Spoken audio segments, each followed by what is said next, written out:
Episode 239। राजा tiger अपने टूटे हुए हाथ को पुनः जोड़ने का प्रयास करता है, लेकिन जब उसने अपना हाथ उसके कंधे पर रखा तो उसने भयभीत होकर उसे फिर से फेंक दिया। तुम अभी भी उस जगह को ठीक करना चाहते हो जो मेरी शराबी दानव तलवार की काली तलवार से कट गई थी। तुम, राजा बाघ, बहुत अज्ञानी हो। मैंने पहले ही कहा है कि यह टूटा हुआ हाथ एक सबक है। जियू मो जियान ने टाइगर किंग की तरफ उदासीनता से देखा। उसे और ताकत दिखानी होगी, वरना चाहे बिल्ली हो या कुत्ता, वह लिंग जियो को परेशान कर सकता था।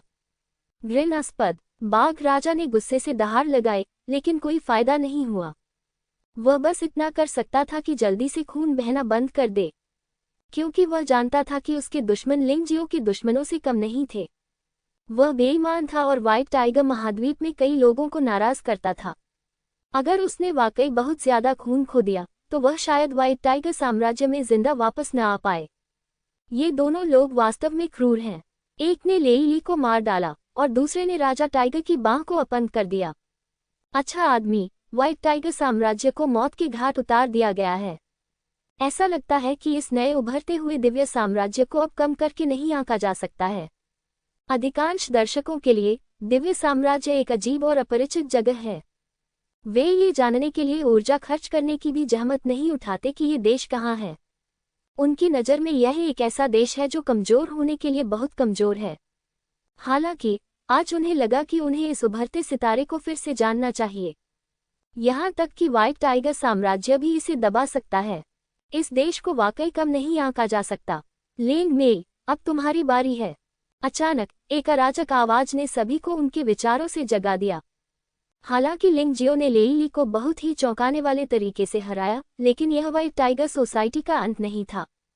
सम्मेलन तब तक जारी रहेगा जब तक सभी रैंकिंग अंतिम रूप से निर्धारित नहीं हो जाती।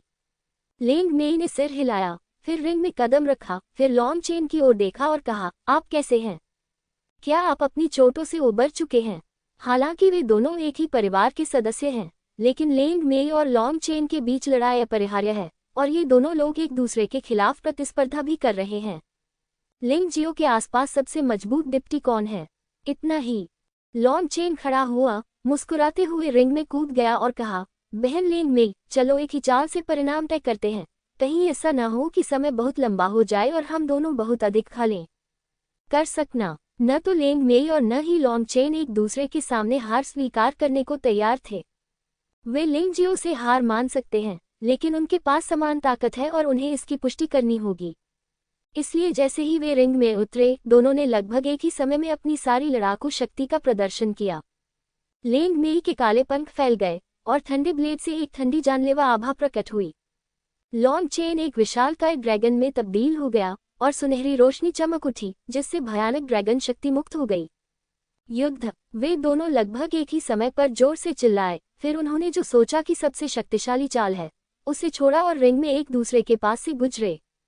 मेरी हार हुई, लेंग मेई ने आह भरी। लॉन्ग चेन बहुत मोटी चमड़ी वाली और मोटी चमड़ी वाली थी।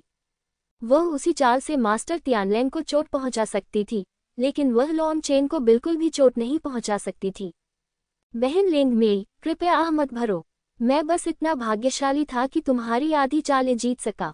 मुख्य बात कि तुमने ब्लैक फेदर फोक की विरासत पर पूरी तरह से महारत हासिल नहीं की है, अन्यथा मैं वास्तव में तुम्हारा प्रतिद्वंद्वी नहीं होता। लेईली के साथ लॉन्ग चेन की लड़ाई के बाद ड्रैगन कबीले की क्षमता फिर से मुक्त हो गई और उसकी साधना अंततः यिन और यांग क्षेत्र के प्रारंभिक चरण तक आगे बढ़ गई। यद्यपि उनकी साधना का स्तर अभी भी लिंग जियाओ और लेंग मेई से कुछ हद तक कमतर है, लेकिन वह ड्रैगन की दिव्य शक्ति को नियंत्रित करने में अधिक कुशल हो गया है। यदि लेईली के साथ उनकी एक और लड़ाई हुई तो परिणाम अनिश्चित होगा। अब ऐसा लगता है कि लॉन्ग चेन को लेंग मेई से ज्यादा शक्तिशाली होना चाहिए, लेकिन हर लड़ाई के बाद उन दोनों में सुधार होता दिखता है। अंत तक मैं वास्तव में यह नहीं बता सकता कि कौन ज्यादा शक्तिशाली है। अंत में लोगों को शीर्ष 9 लोगों की लड़ाकू क्षमताओं के बारे में अधिक से अधिक जानकारी होने लगी। स्वाभाविक रूप से श्री सीरियस का स्थान सबसे नीचे है। रेफ्रिजरेंट, लॉन्ग चेन और जुई लिंगलोंग ने अभी तक एक दूसरे से लड़ाई नहीं की है, इसलिए वे निश्चित नहीं हैं। लेकिन फेंग फे, तियानहाई बातु, लेईली, म्यू वानशुंग और लिंग जियो निश्चित रूप से मजबूत हैं। अब जब लेईली को लिंग जियो ने मार दिया है तो 9 लोग 8 लोग बन गए हैं, लेकिन रैंकिंग मूल रूप से नहीं बदली है। जब तक लिंग जियो फैंग फेई तियानहाई बटू या म्यू वानशुंग में से किसी एक को हरा नहीं देता, तब तक भविष्यवाणी करना वास्तव में असंभव है। मुझे लगता है कि लिंग जियो अगली लड़ाई में निश्चित रूप से म्यू वानशुंग को चुनौती देगा। वैसे भी वह निश्चित रूप से फैंग फे और तियानहाई टायरनी को हराने में सक्षम नहीं होगा। अब भी लिंग जियो ने अपनी मजबूत ताकत दिखाई है, लेकिन ज्यादातर दर्शकों की नज़र में सबसे मजबूत फैंग फे और तियानहाई टायरनी है। केवल ये दोनों ही शीर्ष 2 में रहने के हकदार हैं। लिंग जियाओ और म्यू वानशुंग केवल तीसरे स्थान के लिए प्रतिस्पर्धा कर सकते हैं। लिंग मेई और लॉन्ग चेन के बीच लड़ाई के बाद लड़ाई अभी भी जारी रही। इसके बाद फैंग फेई के पास 2 विकल्प हैं, एक है तियानहाई टायरनी से लड़ना और दूसरा है म्यू वानशुंग से लड़ना। शक्तिशाली लोगों के बीच लड़ाई अपरिहार्य है। वह निश्चित रूप से म्यू वानशुंग को चुनेगी। हालांकि म्यू वानशुंग का प्रदर्शन मजबूत है, फिर भी यह शक्तिशाली तियानहाई टायरनी की तुलना में अपेक्षाकृत कमजोर होना चाहिए। फैंग फेई ने जल्दबाजी में तियानहाई टायरनी को अपना प्रतिद्वंद्वी नहीं चुना होगा, है ना? सन लेनचान लिंग जियो के पास खड़ा होकर विश्लेषण कर रहा था। नहीं, लिंग जियो ने अपना सिर हिलाया और कहा, मुझे पूरा यकीन है कि वह निश्चित रूप से तियानहाई टायरनी का चयन करेगी। क्यों? सुन लेंगचान हैरान था। लॉन्ग चेन, लिंग मेई और अन्य लोग हैरान थे। तार्किक रूप से कहें तो ये सामान्य नहीं है। मेरे पास एक विचार है, लेकिन मैं इसे अभी नहीं कह सकता, अन्यथा यह उबाऊ होगा। बस देखो, व्हाइट टाइगर क्लब के बीच की लड़ाई निश्चित रूप से आपको आश्चर्यचकित करेगी। लिंग जियो मुस्कुराया और सभी के सवालों का जवाब नहीं दिया। सुन लेंगचान पूछना चाहती थी, लेकिन उसने फैंग फेई को, जो पहले से ही कोर्ट में खड़ा था, एक नाम पुकारते हुए सुना, तियानहाई अत्याचार। हे भगवान, उसने वास्तव में तियानहाई टायरनी को चुना। ये वास्तव में मजेदार है। सुन लेंगचान ने आश्चर्य से लिंग जियाओ को देखा। उसे वास्तव में समझ में नहीं आया कि लिंग जियाओ फैंग फेई की पसंद का कैसे न्याय कर सकता है। उनका तो कहना ही क्या, दर्शक तो और भी अधिक आश्चर्यचकित थे।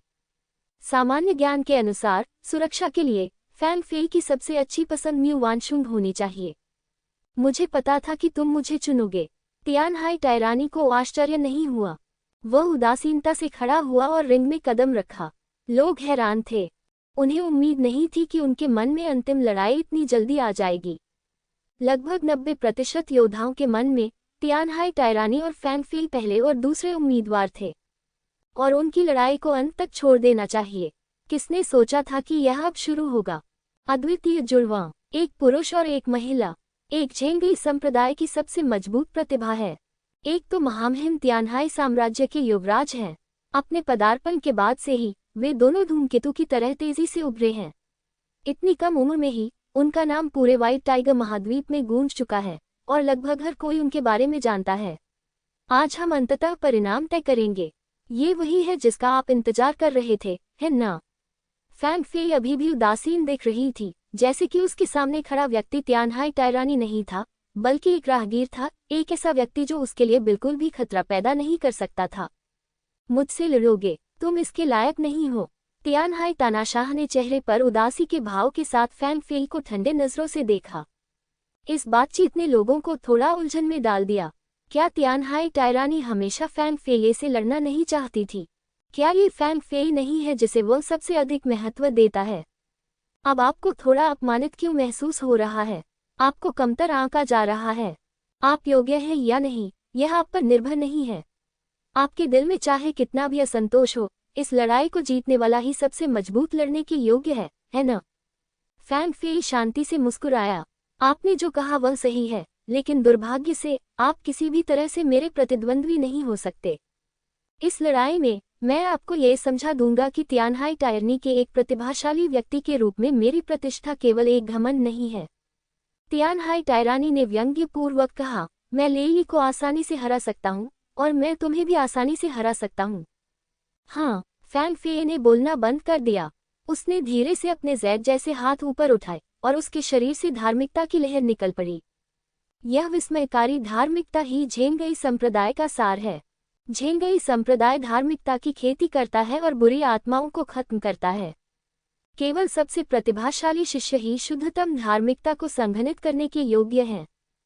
फैंग फेई की आभा को महसूस करते हुए हर कोई लगभग गंभीर हो गया। ये धार्मिकता मनुष्य के हृदय में गहरे बैठे राक्षसों को भय से छिपा देती है। ये लोगों को पुनर्तः सज्जन बना सकता है। तियानहाई तानाशाह ने ठंडी सांस ली और अचानक एक भयानक और बुरी आभा छोड़ी। ये तो दुष्ट आत्मा निकली। राक्षसी ऊर्जा उसके शरीर पर घूमी और जब वह भय प्रेरक धार्मिकता के संपर्क में आई तो उसने शीघ्रता से उसे नष्ट कर दिया और स्वच्छता को निगल लिया। वास्तविकता कोई आदर्श नहीं है। इस धारणा के बिना कि न्याय निश्चित रूप से बुराई को पराजित करेगा, आप आज पराजित हो जाएंगे। जब तियानहाई तानाशाह ने फैंग फेई का सामना किया तो उसने अपनी राक्षसी आभा को और नहीं छिपाया। लिंग जियाओ उसे अच्छी तरह से जानता था। इस तियानहाई तानाशाह ने भूमिगत रात्रि दानव राजा के साथ मिलीभगत की थी, लेकिन उसने दानव की बहुत सारी दुष्ट कलाओं का अभ्यास किया था। यहाँ तक कि लिंगजियो के विचार में स्वर्गीय दानव संप्रदाय का रहस्यमय नेता आकाश और समुद्र का तानाशाह भी था। बेशक उन्होंने पहले केवल अटकलें ही लगाई थीं और उनके पास कोई निर्णायक सबूत नहीं था, लेकिन जब आज तियानहाई टायरनी ने असीम राक्षसी ऊर्जा जारी की तो वह पूरी तरह से समझ गया। ये व्यक्ति निश्चित रूप से दुष्ट आत्माओं का नेता है। हो सकता है कि उसे तियानहाई के राजा की तुलना में नाइट डेमन से अधिक दुष्ट आत्मा मिली हो। दुष्ट शैतान और कुटिल तरीकों को सभी द्वारा दंडित किया जाएगा। मुझे आज अपनी विस्मयकारी धार्मिकता के साथ आपकी शैतानी आभा को नष्ट करने दो। फैंग फेई ने बढ़त ले ली और अपने दाहिने पैर से एक कदम आगे बढ़ाया और तुरंत गायब हो गया। तुरंत ही उसके हाथ में एक शुद्ध सफेद तलवार प्रकट हुई। तलवार की ऊर्जा निगल ली गई और तलवार की नोक से धार्मिकता की एक शुद्ध आभा निकली जिसने तियानहाई टायरनी को मार डाला। मैंने कहा था कि न्याय को वास्तव में बुराई द्वारा नष्ट किया जाना चाहिए। आपकी विस्मयकारी धार्मिकता, बस मेरी राक्षसी ऊर्जा का भक्षण स्वीकार करें। तियानहाई बटू अपने पैरों के बल जमीन पर मजबूती से खड़ा था और असीम राक्षसी ऊर्जा जमीन से निकलती रही।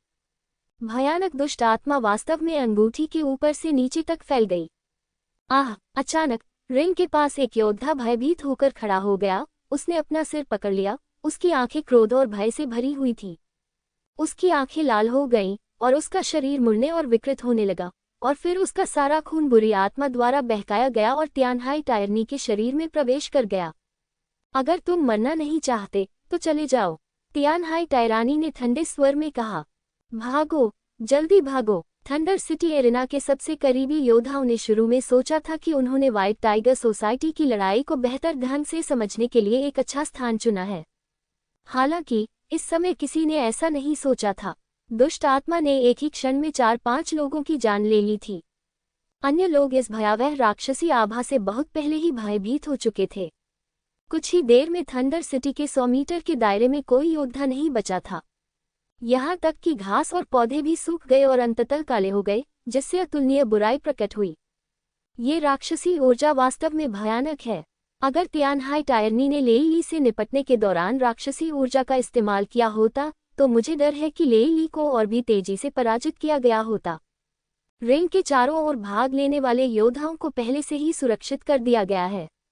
आखिरकार, चाहे राक्षसी ऊर्जा कितनी भी मजबूत क्यों न हो, वह पुनर्जन्म क्षेत्र के योद्धाओं द्वारा तैनात युवानली बाधा को भेद नहीं सकती।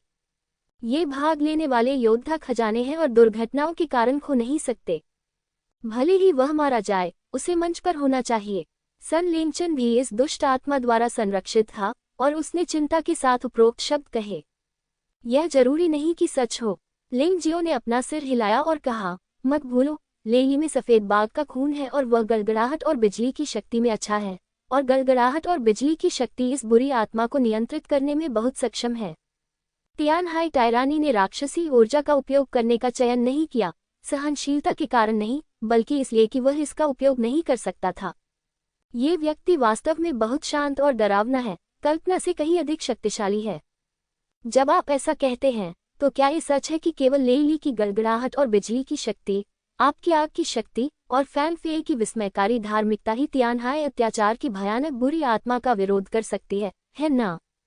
सन लेंगचान ने कहा, गड़गड़ाहट और बिजली की शक्ति और ज्वाला की शक्ति बुरी आत्मा को रोकती है, लेकिन हाओरन की धार्मिकता ऐसा नहीं करती है। ये और बुरी आत्मा एक दूसरे को रोकती हैं। कौन अधिक शक्तिशाली है, ये दोनों युद्धक पक्षों की ताकत पर निर्भर करता है। लिंग जियाओ ने अपना सिर हिलाया और कहा, रिंग में उन दोनों के बीच कोई ठोस संपर्क भी नहीं था। केवल पवित्र धार्मिकता और दुष्ट राक्षसी आत्मा ने ही वलय के आधे आधे भाग पर कब्जा किया हुआ था। एक पक्ष काला था, दूसरा पक्ष सफेद था, जो लगातार एक दूसरे को खा रहे थे और एक दूसरे पर अत्याचार कर रहे थे। ये दृश्य देखकर दर्शक स्पष्टतः स्तब्ध रह गए। यह असली अंतिम लड़ाई है। यह अफसोस की बात है कि यह जल्दी आ गई। इस लड़ाई को देखने के बाद हम बाकी लड़ाई कैसे देख सकते हैं? लोग इस शक्ति से भयभीत हैं। वे भी इस शक्ति की सराहना करते हैं। वे हमेशा यही सोचते हैं कि शीर्ष की लड़ाई अंत में होनी चाहिए। बहुत जल्दी पहुंचने से लोगों के उत्साह के बिंदु बहुत जल्दी जागृत हो जाएंगे। यदि अगली लड़ाई पर्याप्त रोमांचक नहीं है तो यह अनुमान लगाया जाता है कि वे देखने में भी रुचि नहीं लेंगे। बूम! आकाश में भयानक ध्वनि गूंजती रही। राक्षसी आत्मा और धार्मिक आत्मा ऊपर उठ गईं, मानो वे दो विशाल जानवरों में बदल गई हों जो आकाश पर कब्जा कर रहे हों। मौत तक लड़ते हुए कोई भी हार मानने को तैयार नहीं था। अद्वितीय जोड़ी, सचमुच अद्वितीय जोड़ी। लोग आहें भरते रहे। इससे पहले लोगों को लगता था कि लिंगजियो ने लेई ली को मार दिया था और यह सत्यापित करने का कोई तरीका नहीं था कि फैंग फेई और लेई ली के बीच कौन अधिक शक्तिशाली था। लेकिन अब ऐसा लगता है कि फैंग फेई लेई लाई से ज्यादा मजबूत है। इसमें कोई सस्पेंस नहीं होना चाहिए।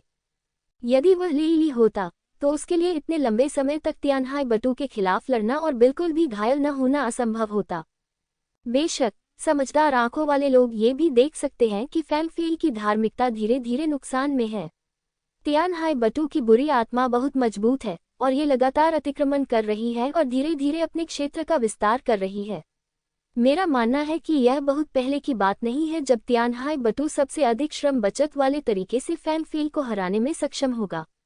बेशक आधार की फैंग फेई के पास कोई अन्य साधन नहीं है। लोग अभी भी इस बात पर उत्सुक हैं कि क्या दो अद्वितीय नायकों में से एक फैंग फेई के पास कोई तुरुप का पत्ता है जो उसने अभी तक जारी नहीं किया है। उदाहरण के लिए उसकी लड़ाकू भावना। स्वर्ग और पृथ्वी में धार्मिक ऊर्जा है और वे मिश्रित हैं और अनेकों से संपन्न हैं। नीचे नदियां और पहाड़ हैं और ऊपर सूर्य और तारे हैं। फैंग फेई ने अपनी मार्शल भावना को सक्रिय नहीं किया बल्कि एक ऊंची आवाज में युद्ध गीत गाया। तब उसकी विस्मय प्रेरक धार्मिकता में सूर्य, तारे, नदियां और पर्वतों का एक दृश्य प्रकट हुआ और ऐसा प्रतीत हुआ कि उसकी धार्मिकता ही एकमात्र थी जो स्वर्ग और पृथ्वी के बीच विद्यमान थी। भयानक हावरान झेंकी ने और भी अधिक पागलपन से हमला किया और वह वास्तव में अपनी मूल हानि से काफी हद तक उबर गई। सूर्य, चंद्रमा, तारे, पहाड़ और नदियां लगातार कुचल रहे थे और उन्होंने वास्तव में धीरे धीरे तियानहाई अत्याचार की बुरी आत्मा को पीछे धकेल दिया। क्या चमत्कारी मार्शल आर्ट है! फैंग फेई ये वास्तव में सरल नहीं है। कोई आश्चर्य नहीं कि वह दो सबसे शक्तिशाली मार्शल कलाकारों में से एक के रूप में जाना जाता है। ऐसा लगता है कि वह वास्तव में अपनी प्रतिष्ठा के हकदार हैं। लोग इस दृश्य को आश्चर्य से देख रहे थे। अगर फैंग फेई समय से पहले ही तियानहाई टायरनी से हार गए तो ये बहुत उबाऊ होगा। दो अद्वितीय नायकों के बीच लड़ाई कुछ इस तरह होनी चाहिए, तुम पीछे आओ और मैं आगे पीछे जाऊं, बराबरी की टक्कर। हालांकि अगले ही पल उन्हें पता चल गया कि वे गलत थे। जैसे जैसे फैंग फेई की धार्मिकता की आभा मजबूत होती जाएगी, तियानहाई टायरनी की बुरी आभा भी मजबूत होती जाएगी। इस समय तियानहाई तानाशाह तू का चेहरा एक राक्षस की तरह घिनौना और डरावना था। उसके शरीर से विशाल राक्षसी ऊर्जा निकली और भय प्रेरक धार्मिकता को मारने के लिए राक्षस के सिर में बदल गई। फैंग फेई को फिर से दबा दिया गया। ये तियानहाई तानाशाही है, शक्तिशाली और अभिमानी। चाहे वह कोई भी हो, उससे लाभ उठाना असंभव है। सूर्य, चंद्रमा, तारे, पर्वत और नदियां मुझे स्वर्ग और पृथ्वी की धार्मिकता एक तलवार में संघनित करके देते हैं। हालांकि फैंग फेई का चेहरा शांत था, लेकिन ये स्पष्ट था कि इस समय उस पर अत्याचार चरम सीमा पर था। उसे फिर से अपनी रणनीति बदलनी पड़ी। अचानक सूर्य, चंद्रमा, तारे, पर्वत और नदियां गायब हो गईं और उनकी जगह उसके हाथ में मौजूद पवित्र तलवार से चमकदार सफेद रोशनी निकलने लगी। स्वर्ग और पृथ्वी की धार्मिक तलवार, बुरी आत्माओं का वध करो! फैंग फेई गुस्से से चिल्लाया और उसके हाथ में मौजूद लंबी तलवार ने तियानहाई टायरानी पर बिना रुके वार किया। तलवार में सूरज, चांद, सितारे, पहाड़ और नदियों की शक्ति समाहित थी और वह बेहद भयानक थी। कम से कम भाग लेने वाले योद्धाओं में म्यू वानशुंग और लिंग जियाओ को छोड़कर किसी ने नहीं सोचा था कि वे इस तलवार को रोक सकते हैं। इस भयानक तलवार के नीचे शरीर और आत्मा निश्चित रूप से लुप्त हो जाएंगे। ये फैंग फेई वास्तव में बहुत मजबूत है। यह अफसोस की बात थी कि उनकी मुलाकात तियानहाई टायरानी से हुई। शैतान की ऊर्जा स्वर्ग और पृथ्वी को नष्ट कर देगी।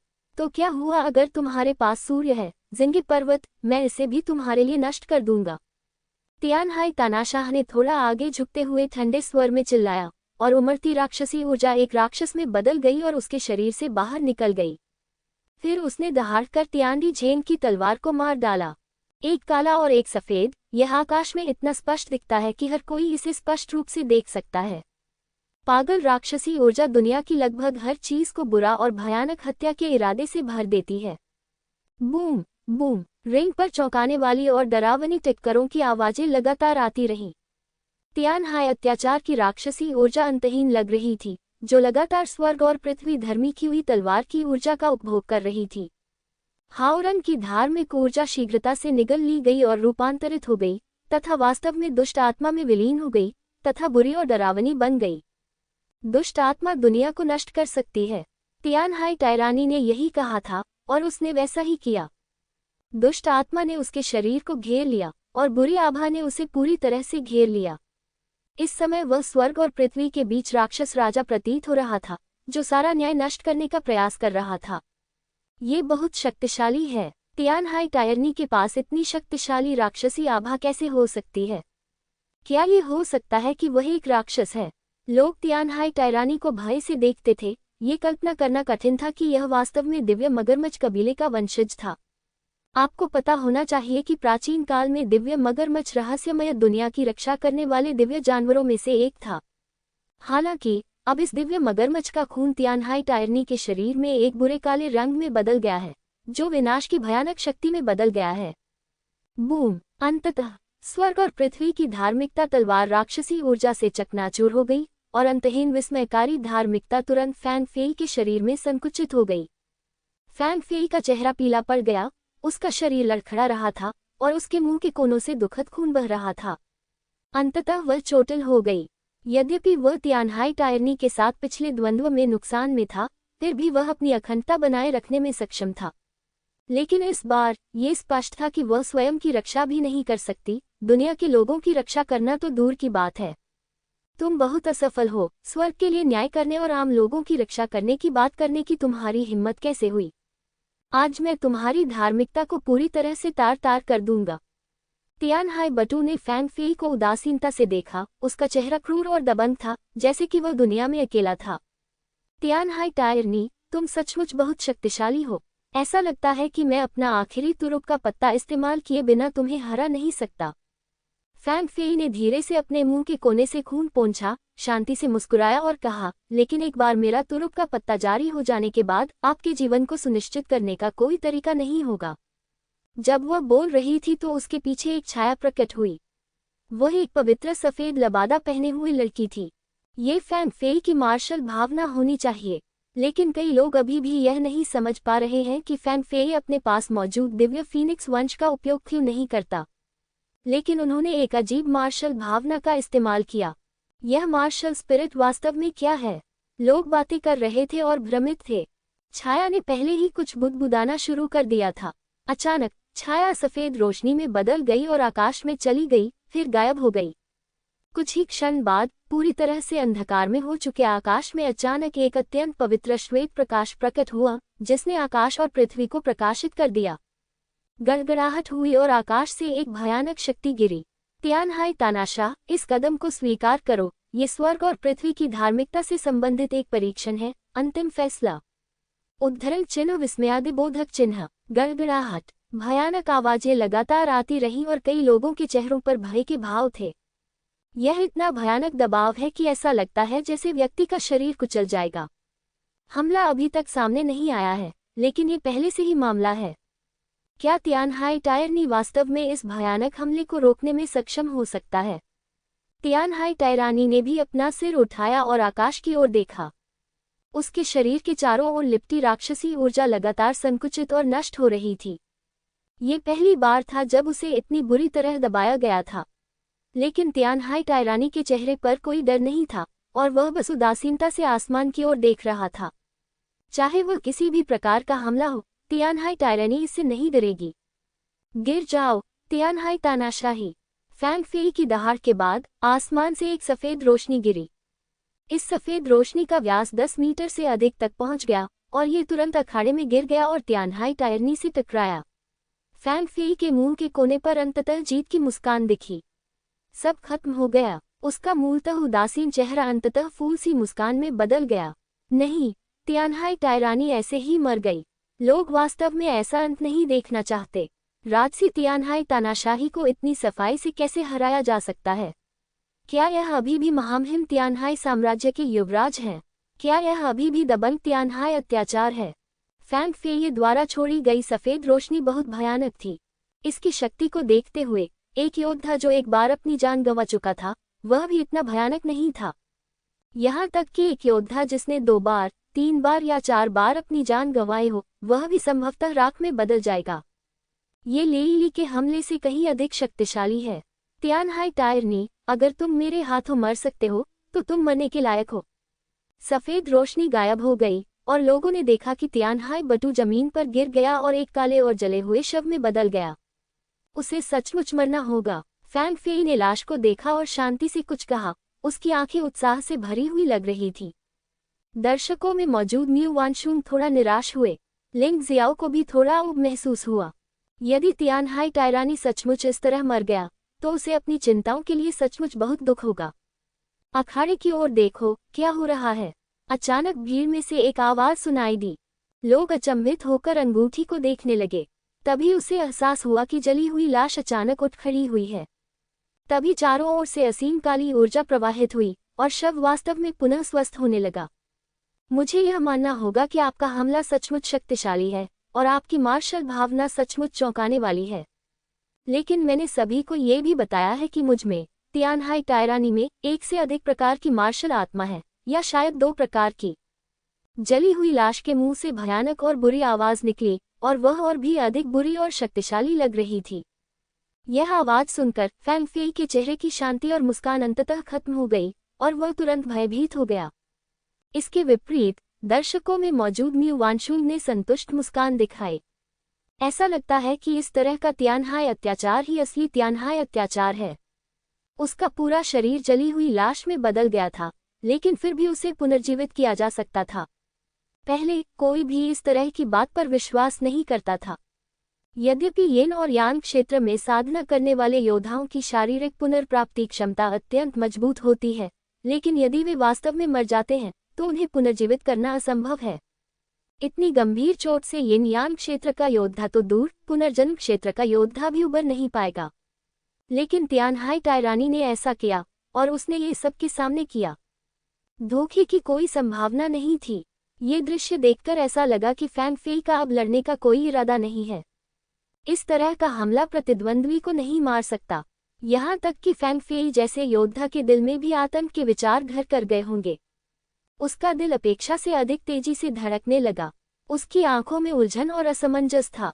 हराना। तियानहाई बटू ने अपना दाहिना हाथ बढ़ाया और भयानक राक्षसी ऊर्जा एक विशाल काले हाथ में संघनित हो गई, जिसे उसने फैंग फेई की ओर पकड़ लिया। भयानक और विशाल राक्षसी ऊर्जा पागलपन की हद तक जारी हुई, जो फैंग फेई के शरीर पर विस्फोट कर रही थी।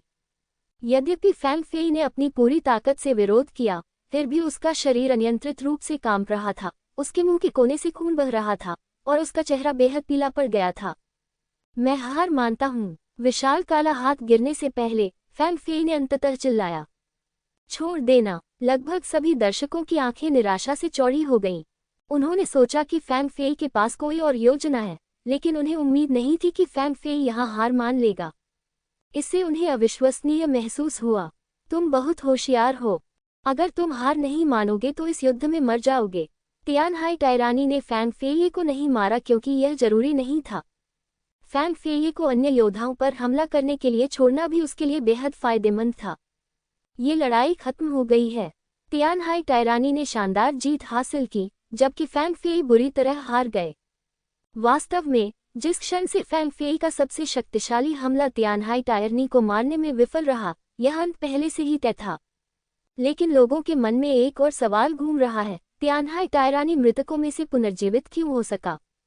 फैंग फेई के अंतिम फैसले से उसे क्यों नहीं मारा गया? उसमें किस प्रकार की भयानक मार्शल आर्ट की आत्मा है? इस समय तियानहाई टायरनी लगभग पूरी तरह से ठीक हो चुका है और उसके शरीर का केवल थोड़ा सा हिस्सा जो अंतिम निर्णय से घायल हो गया था अभी तक ठीक नहीं हुआ है। लेकिन फिर भी उनकी रिकवरी की गति बहुत डरावनी थी। ये सामान्य बुद्धि से परे है। तो यह वुहुन की वजह से ही होगा। वुहुन के अलावा लोग किसी और संभावना के बारे में नहीं सोच सकते। वास्तव में आपकी मार्शल स्पिरिट क्या है? फैंग फेई ने तियानहाई टायरनी को देखा। हालांकि उसने हार मान ली थी, लेकिन वह तुरंत रिंग से बाहर नहीं निकली। इसके बजाय उसने तियानहाई टायरनी को देखा, जैसे कि वह सच्चाई जानने की उम्मीद कर रही हो। चाहे मेरी मार्शल भावना कुछ भी हो, आप पहले ही हार चुके हैं, तो पूछने की क्या जरूरत है? क्या आप किसी और के लिए पूछना चाहते हैं? तियानहाई टायरानी ने फैंग फेई को उदासीनता से देखा और कहा, मैं मानता हूं कि आप वास्तव में मजबूत हैं, जितना मैंने सोचा था उससे भी ज्यादा मजबूत। उस अंतिम फैसले ने मुझे इस क्षेत्र में लगभग मरने पर मजबूर कर दिया। मुझे इस मार्शल स्पिरिट का उपयोग करना पड़ा जिसका उपयोग करने का मेरा कोई इरादा नहीं था। लेकिन फिर भी आप मेरे प्रतिद्वंद्वी बनने के योग्य नहीं हैं। फैंग फेई, तुम अभी तक क्यों नहीं आए? तुम्हारी नौकरानी मुझसे हार गई है। अब क्या मैं तुमसे लड़ने के योग्य हूँ? उन्होंने अचानक मंच की ओर देखा और भीड़ को चिल्लाकर कहा।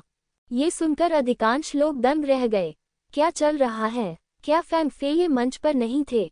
क्या तियानहाई टायरानी अभी अभी आए अंतिम फैसले से स्तब्ध थी? वह फैंग फेई ये नहीं है। राजा तियानहाई ने व्यंग्य किया। हालांकि वह भी बहुत मजबूत है और वह बाहर फैंग फेई की भूमिका निभा रही है। आप शायद यह नहीं जानते होंगे, लेकिन मेरे बेटे ने असली फैंग फेई के खिलाफ लड़ाई लड़ी है और वह व्यक्ति उससे भी अधिक शक्तिशाली है। क्या? राजा तियानहाई के शब्दों ने लगभग सभी को आश्चर्यचकित कर दिया। इतना शक्तिशाली योद्धा वास्तव में सिर्फ फैंग फेई की दासी है। क्या ये संभव है? यद्यपि वह तियानहाई टायरानी से हार गई, परंतु वह वास्तव में कमजोर नहीं थी तथा वह अत्यधिक शक्तिशाली थी। हे, तुमने वास्तव में इस पर ध्यान दिया? फैंग फेई अचानक हंसे और कहा, कई सालों से मैं हमेशा अपने गुरु की छाया रहा हूँ, मैदान में उनके लिए लड़ता रहा हूँ। मुझे लगता था कि मेरी शक्ल सूरत एकदम सही है, लेकिन मैंने कभी नहीं सोचा था कि तुम इसे देख पाओगे। वह सचमुच आकाश और समुद्र का तानाशाह बनने का हकदार है। मेरा नाम फैंग यंग है। जहाँ तक मेरे गुरु का सवाल है, वह हमेशा से यहाँ रहे हैं। यह अफसोस की बात है कि यद्यपि आप शक्तिशाली हैं, फिर भी आप इसे नहीं देख सकते। फैंग यंग, हालांकि वे पहले से ही तियानहाई राजा और तियानहाई अत्याचार के शब्दों पर विश्वास करते थे, जब फैंग यंग ने इसे स्वीकार किया, तो लोगों को अंततः विश्वास हो गया कि यह शक्तिशाली महिला फैंग फेई की एक नौकरानी मात्र थी। ये सचमुच भयानक है। यदि एक नौकरानी इतनी शक्तिशाली है, तो असली फैंग फेई कितना भयानक होगा। चूंकि वह यहाँ है, तो मैं व्हाइट टाइगर सोसाइटी में प्रथम स्थान प्राप्त करूंगा और फिर उससे लड़ूंगा। तियानहाई बटू ने व्यंग्यपूर्वक कहा, तुमने अभी मुझसे पूछा कि मैंने कौन सी मार्शल स्पिरिट का प्रयोग किया है। मैं तुम्हें अब बता सकता हूँ। मेरी मार्शल आत्मा एक बहुत ही अगोचर, जलभालू मार्शल आत्मा है। Tardigrade martial spirit. कई लोग इस मार्शल स्पिरिट को सुनकर चकित हो जाते हैं, क्योंकि यह मार्शल स्पिरिट वास्तव में बहुत ही स्पष्ट है और लोगों का ध्यान भी आकर्षित नहीं कर सकती है। लेकिन इस मार्शल स्पिरिट को सुनने के बाद एक सच्चे ज्ञानी योद्धा की अभिव्यक्ति बदल गई। भाई, क्या आप इस तरह की मार्शल आत्मा को जानते हैं? लॉन्ग चेन ने लिंगजियो को थोड़ा सा उदास होते देखा और जल्दी से पूछा। सन लेंगचन और अन्य लोगों ने भी लिंगजियाओ को देखा। वे स्पष्ट रूप से जानते थे कि लिंगजियाओ ने बहुत सारी किताबें पढ़ी हैं और उन्हें पता होना चाहिए। भाई, क्या आपने कभी टार्डिग्रेड मार्शल स्पिरिट के बारे में सुना है? लांग चेन ने पूछा। लिंगजियो ने सिर हिलाया और कहा, टार्डिग्रेड रहस्यमय दुनिया में सबसे दृढ़ प्राणी है। इस प्रकार के प्राणी से रूपांतरित मार्शल आत्मा योद्धा को दृढ़ जीवन शक्ति भी प्रदान करेगी। ये कहा जा सकता है कि चाहे आप उस पर कैसे भी हमला करें, जब तक आप उसे पूरी तरह से मार नहीं सकते और उसके शरीर और आत्मा को गायब नहीं कर सकते, तब तक उसे फिर से जीवित किया जा सकता है। इतना ही नहीं, उच्च तापमान और ठंड जैसी क्रूर प्राकृतिक परिस्थितियां भी टार्डिग्रेड के पुनरुत्थान को रोक नहीं सकती। और एक योद्धा जो टार्डिग्रेड मार्शल स्पिरिट से युक्त है, वह भयानक अमरता तकनीक का अभ्यास करने के बराबर है। जब तक एक कोशिका जीवित रहेगी, वह ठीक हो सकता है। ऐसे लोगों से बिल्कुल भी पंगा न लें। यहाँ तक कि संसार क्षेत्र के योद्धा भी उसे नहीं मार सकते। ये न्यान क्षेत्र के विशेषज्ञों की तो बात ही छोड़िए। चाहे वह किसी का भी सामना करें, मूलतः उन्हें अजय कहा जा सकता है। आखिर इतनी भयानक मार्शल आत्मा कैसे है? क्या उससे निपटना सचमुच असंभव है? लॉन्ग चेन ने भयभीत होकर पूछा। ये टारडिग्रेड तो केवल एक कीट है, तो फिर यह अपने ड्रैगन परिवार की जीवन शक्ति से अधिक शक्तिशाली क्यों महसूस करता है? सील करें या सीधे परिष्कृत करें? लिंग जियो ने उत्तर दिया, लेकिन अगर आप ऐसा करना चाहते हैं तो आपको पहले उसे हराना होगा, अन्यथा ये बहुत परेशानी भरा होगा। मैं समझता हूँ, अगर ऐसा है तो मेरा हारना सामान्य बात है, फैंग यंग ने कड़वी मुस्कान के साथ कहा, लेकिन अगर आप केवल इस तरह की मार्शल भावना पर भरोसा करते हैं तो आप निश्चित रूप से मेरे मालिक के प्रतिद्वंद्वी नहीं होंगे। उसने आगे कहा, फिर मुड़कर अपनी सीट पर चली गई। अगर फैंग फेई मुझसे लड़ने की हिम्मत करती है तो मैं उसे अपनी असली क्षमताएं दिखा दूंगा। तियानहाई टायरानी ने दबंगई से जवाब दिया और अपनी सीट पर वापस कूद गया। उसकी बातें सुनकर लोग ये सोचने से खुद को रोक नहीं पाए कि इस आदमी के पास और भी भयानक क्षमताएं होंगी, अन्यथा मैंने ऐसी बात कभी नहीं कही होती।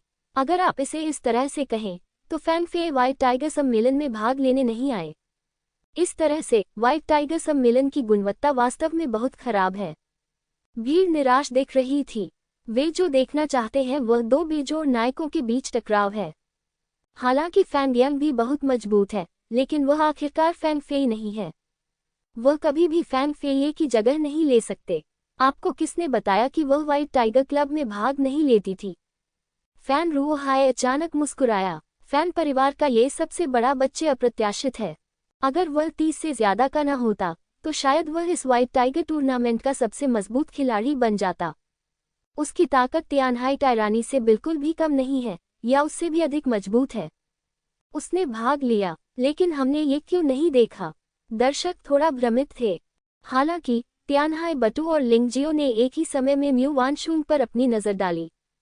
चून की फैन रूहाई ने कहा कि फैंग फेई ने व्हाइट टाइगर गैदरिंग में भाग लिया था, इसलिए म्यू वानशुंग के अलावा किसी और के लिए यह असंभव होगा।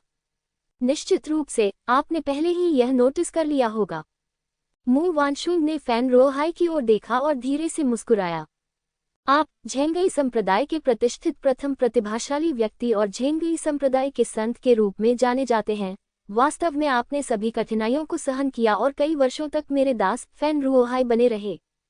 आप बस हमारे फैन परिवार के पुनर्जन्म सूप के लिए सामग्री प्राप्त करना चाहते हैं। क्यों परेशान हो? अगर तुम मुझसे सीधे पूछोगे तो मैं देने से इनकार नहीं करूंगा। तुम्हें बस एक छोटी सी कीमत चुकानी होगी। फैन रूहाई ने म्यू वानशुंग को देखा और उपहास किया। इस समय लिंगजियो का दिल अचानक साफ हो गया। कोई आश्चर्य नहीं कि जब वह पहली बार म्यू वानशुंग और फैन रूहाई से मिले तो उन्हें लगा कि ये दोनों लोग एक दूसरे के खिलाफ साजिश रच रहे थे और वे दोनों बहुत डरावने थे। आज ऐसा लग रहा है कि मामला सचमुच ऐसा ही है। हाँ, ऐसा कहना मेरी गलती है।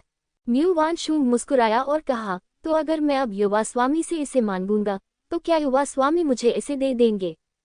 बेशक ये संभव नहीं है, फैन रूहाई ने ऊंची आवाज में कहा, लेकिन मेरे पास एक बहुत ही दिलचस्प विचार है। अगर कोई भी व्हाइट टाइगर क्लब में पहला स्थान प्राप्त कर सकता है तो हमारे फैन परिवार के पुनर्जन्म सूप की सामग्री उन्हें मुफ्त में दी जाएगी। संसार सूप जीवन चोरी क्षेत्र में योद्धाओं को खुद को मारने में सफल होने में मदद कर सकता है और यहाँ तक कि योद्धाओं को अंततः पुनर्जन्म क्षेत्र में आगे बढ़ने में भी मदद कर सकता है। यह कोई अमृत नहीं है, लेकिन यह अमृत से ज्यादा सुरक्षित है। आप इसे हर रोज ले सकते हैं, कोई समस्या नहीं, जब तक आप सामग्री का खर्च उठा सकते हैं और इसे बना सकते हैं। म्यू वानशुंग, ओह नहीं, ये फैंग फे होना चाहिए। फैंग फे ने भौहें सिकोड़ते हुए कहा, इससे आपके फैन परिवार को क्या फायदा होगा? ठीक है, बेशक ये भविष्य में एक निवेश है। मेरा मानना है कि व्हाइट टाइगर सोसाइटी में नंबर 1 योद्धा नियति द्वारा नियुक्त योद्धा होना चाहिए। अगर हम उसे इतना बड़ा लाभ देते हैं तो वह भविष्य में हमारे फैन परिवार की भी रक्षा करेगा, है ना? फैन रूहाई ने मुस्कुराते हुए कहा, ठीक है, तो मैं आपको बता सकता हूँ, मैं आज व्हाइट टाइगर क्लब में प्रथम आने के लिए दृढ़ संकल्पित हूँ। फैंग फे हल्के से हंसा और तियानहाई साम्राज्य के शिविर से बाहर निकलकर झेंगई संप्रदाय के शिविर की ओर चला गया। अब तक झेंगई संप्रदाय ने शीर्ष 8 में से 3 सीटों पर कब्जा कर लिया है। फैंग यंग, फैंग फे, जुई लिंगलोंग, केवल लिंग जियाओ, लिंग मेई और सेलेस्टियल साम्राज्य के लॉन्ग चेन ही उनसे तुलना कर सकते थे। शेष 2 लोग तियानहाई साम्राज्य के तियानहाई टायरानी और युएलान साम्राज्य के मास्टर तियानलेंग थे। फैन फे फैन यंग में बदल गया। मू वानशुन फैन फे बन गए। फैन रुओहाई ने व्हाइट टाइगर सोसाइटी में शीर्ष स्थान के लिए फैन परिवार के पुरस्कार के रूप में पुनर्जन्म सूप का उपयोग किया। ये तीनों बातें बहुत चौंकाने वाली थीं, लेकिन आखिरकार ये एक छोटा सा प्रकरण मात्र है। लड़ाई जारी है। फैन फे, जिसने अभी अभी अपनी असली पहचान हासिल की थी, उसने आसानी से अपनी लड़ाई जीत ली। उसके बाद नौसिखिए एक दूसरे को चोंच मारते रहे। शीर्ष 8 के बाहर रैंकिंग धीरे धीरे स्पष्ट हो गई। Dan Fang, princess silver wolf, Jun Mucho, Sunling Chan, Jun Moking, Len Su, Hong Yu, Qin Qu Lihuo. यदि कुछ अप्रत्याशित नहीं हुआ तो ये रैंकिंग शीर्ष 8 से बाहर होगी। ये कहना होगा कि इस बार दिव्य साम्राज्य की फसल सचमुच बहुत अच्छी हुई। शीर्ष 10 में लिंग जियाओ, लिंग मेई और लॉन्ग चेन के अलावा डैन फैंग वास्तव में बच गए। यद्यपि ये लेई ली, शियाओ बुदियन और अन्य की हत्या के कारण हुआ था, लेकिन डैन फैंग की ताकत लगातार लड़ाई के बाद लड़ाई में सुधार कर रही थी और इस 9वीं रैंकिंग को शर्मिंदा नहीं किया। बेशक दर्शकों को इस बात की कोई खास चिंता नहीं थी। म्यू वानशुन की असली पहचान उजागर होने के बाद दर्शक हैरान और उत्साहित हो गए, क्योंकि वे अभी भी दो नायकों के बीच क्लासिक लड़ाई देख सकते हैं। फैंग फे और तियानहाई बाटू, ये लड़ाई निश्चित रूप से अंतिम शीर्ष लड़ाई बन जाएगी। वे इसका इंतजार कर रहे हैं। उत्साह में लड़ाई अगले दौर में चली गई। इस समय लिंग जियो को धीरे धीरे मंच पर आते देख लोग फिर से उत्साहित हो गए। इससे पहले चाहे कितने भी बदलाव हुए हों, लिंग जियाओ को अब चौथे स्थान पर माना जाता था। तियानहाई बटू को अस्थायी रूप से सभी ने प्रथम स्थान दिया था। आखिरकार उसके पास जल भालू आत्मा थी और उसने फैंग यंग को हराकर अपनी अतुलनीय शक्ति दिखाई। फैंग फे, जो म्यू वानशुन होने का दिखावा करती थी, अस्थायी रूप से दूसरे स्थान पर थी। हालांकि वह फैंग यंग की गुरु थी, वह सिद्धांत रूप में बहुत शक्तिशाली होगी, लेकिन वास्तविक युद्ध में उसका परीक्षण नहीं किया गया था। फैंग यंग को अस्थायी रूप से तीसरे स्थान पर रखा गया था। हालांकि वह तियानहाई बटू से हार गई थी, लेकिन उसने जो भयानक ताकत दिखाई वह निश्चित रूप से लिंग जियाओ के बराबर नहीं थी। एकमात्र प्रतिद्वंद्वी जिनके खिलाफ लिंग जियो ने लड़ाई नहीं की थी, वे ये 3 लोग थे। अगले ही पल लिंग जियाओ का शरीर पूरी तरह बदल गया। अंधकार के काले पंख उसके पीछे फैले हुए थे। उसकी भुजाओं पर तीखे पंजे उगाए। अंधेरी रात में भयावह जादुई रोशनी हल्की हल्की टिमटिमा रही थी, जिससे लोगों के दिल कांप रहे थे। इस समय उसकी पुतलियां भी अजीब तरह से बदल गईं। मूल मानव पुतलियां सीधी थीं, जो चांदी जैसी सफेद रोशनी उत्सर्जित करती थीं। बाल भी काले से चांदी के रंग में बदल गए। यह विशेषता केवल दानव कबीले के शक्तिशाली राजकुमार स्तर के पुरुषों के पास ही होती है। चांदी के बाल, चांदी की आंखें, पीठ पर काले पंख। स्वर्गीय दानव। यह असली स्वर्गीय दानव है। यह आदमी वास्तव में कोई इंसान नहीं है। लोग चिल्ला उठे। उन्होंने कभी किसी मार्शल आर्ट के बारे में नहीं सुना था जो राक्षस में तब्दील हो सकता है, इसलिए उन्होंने सीधे तौर पर लिंग जियो को एक राक्षस के रूप में माना। ये बेवकूफों का झुंड है। इन्हें छाया का रहस्य और प्राचीन दानव की लड़ाई की मंशा भी नहीं पता। शून्य में जिउ तियानमेंग ने रिंग पर लिंग जियो को कुछ आश्चर्य से देखा। इस आदमी ने उसे बहुत आश्चर्यचकित किया। प्राचीन दानव की युद्ध की मंशा छाया के रहस्य के साथ विलीन हो गई और उसने वास्तव में दानव के ऐसे भयानक अवतार को समझ लिया। यह अवतार देखने में राक्षस कुल के राजकुमार जैसा लगता है, लेकिन वास्तव में ये बिल्कुल अलग है। यह एक ऐसी शक्ति है जो पूरी तरह से लिंग जियो की ही है और उसे इसका एहसास हुआ। इस बच्चे की समझ सचमुच भयानक है। मुझे देखने दो कि तुम्हारे पास कितनी तरकीबें हैं, छोटे दोस्त। मैं वास्तव में इसका इंतजार कर रहा हूँ। मुझे आश्चर्य है कि क्या पुराने महल के मालिक ने तुम्हें अपनी मार्शल आर्ट सिखाई है। जिउ तियानमेंग ने खुद से बुदबुदाया। पहले इस मास्टर, आप उसके बारे में बहुत ज्यादा सोचते हैं। हमारे जिउ तियान पैलेस में मार्शल आर्ट बहुत ही गहन है। मैं मानता हूँ कि उसकी समझ का स्तर बहुत ऊंचा है, लेकिन अगर उसने इसे सिर्फ 10 दिनों में भी सीख लिया तो भी वह इसमें महारत हासिल नहीं कर पाएगा। इस क्षेत्र में ऐसा करने की उसकी हिम्मत कैसे हुई, जैसा कि ऊपर इस्तेमाल किया गया है। उसके बगल में बैठे जिउ तियानलू ने अपना सिर हिलाया और कहा, सच में, तो चलिए इंतजार करते हैं और देखते हैं। इस बच्चे ने हमें पहले ही बहुत सारे आश्चर्य दिए हैं। हमें एक और आश्चर्य देना असंभव नहीं है। जिउ तियानमेंग मुस्कुराया और फिर से अखाड़े की ओर देखा। इससे अधिक कुछ कहना बेकार है। आइए सिर्फ लिंग जियो के प्रदर्शन को देखें। यदि फैंग यांग भी इस लड़ाई को नहीं संभाल सकता है तो लिंग जियो तियानहाई टायरनी और फैंग फेई के साथ तुलना करने के लिए योग्य नहीं था। जियो तियानमेन की लिंग जियो के प्रति अपेक्षाएं और रुचि वहां उपस्थित अधिकांश लोगों का प्रतिनिधित्व करती थी। आखिरकार लिंग जियो का प्रदर्शन वास्तव में अद्भुत था। उसके पास कई तरह की जादुई युद्ध क्षमताएं हैं, लेकिन उन सभी को एक ही समय में बेहतर बनाया जा सकता है। दूसरों के लिए यह बिल्कुल असंभव है। हालांकि यह कहा जाता है कि कई कौशल बोझ नहीं होते हैं, चाहे आप जो भी अभ्यास करें, आपको समय बिताना होगा। यदि समय व्यस्त रहेगा तो आप अन्य पहलुओं में सुधार नहीं कर पाएंगे। अधिकांश योद्धा वास्तव में फैंग यांग की युद्ध शैली को पसंद करते हैं। हाओरन की धार्मिकता को सुधारने पर ध्यान केंद्रित करें ताकि वह लोगों के बीच एक ड्रैगन या फीनिक्स बन सके, अर्थात एक सच्चा मजबूत व्यक्ति बन सके। हालांकि भले ही वे आश्वस्त न हों, दुखी हों या समझने में असमर्थ हों, लेकिन लिंग जियो ने फिर भी उन्हें भयानक शक्ति दिखाई। उसने शून्य पर पैर रखा और उसके शरीर पर जादुई रोशनी टिमटिमाने लगी, जैसे कि प्राचीन काल से कोई राक्षस देवता निकल आया हो। यह कोई प्रेत नहीं है, बल्कि छाया की शक्ति से संघनित एक वास्तविक इकाई है। इससे लोगों पर जो दबाव पड़ता है वह भी वास्तविक है। तियानहाई तानाशाह बुरी आत्मा को मुक्त कर सकता है, लेकिन उसके पास बुरी आत्मा का अवतार नहीं है। लिंग जियाओ, दानव का अवतार, और भी भयानक लग रहा है। क्या वह दानव के इस अवतार का उपयोग फैंग यांग की विस्मयकारी धार्मिकता को दूर भगाने के लिए करना चाहता है? यद्यपि लोगों को हाओरन की धार्मिकता पसंद है जो न्याय का प्रतिनिधित्व करती है, उन्हें ये स्वीकार करना होगा कि चाहे वह हाओरन की धार्मिकता हो या राक्षसी ऊर्जा, ये सिर्फ साधना का एक तरीका है। एक योद्धा अच्छा है या बुरा, यह उस पर निर्भर करता है। इसलिए रहस्यमय दुनिया में वास्तव में कोई तथाकथित बुरी मार्शल आर्ट या सभ्य मार्शल आर्ट नहीं है। जब तक यह मार्शल आर्ट है, जब तक यह आपकी साधना में सुधार कर सकता है, यह एक अच्छी बात है। क्या ये सिर्फ इतना है कि दानव का अवतार लिंग जियो वास्तव में फैंग यांग की धार्मिकता को नष्ट कर सकता है जिसे उसने कई वर्षों तक विकसित किया है? जैसा कि मैंने पहले कहा, हर किसी को उसके बुरे तरीकों के लिए दंडित किया जाएगा। चाहे आप कोई भी चाल चलें, अंततः आप पराजित होंगे।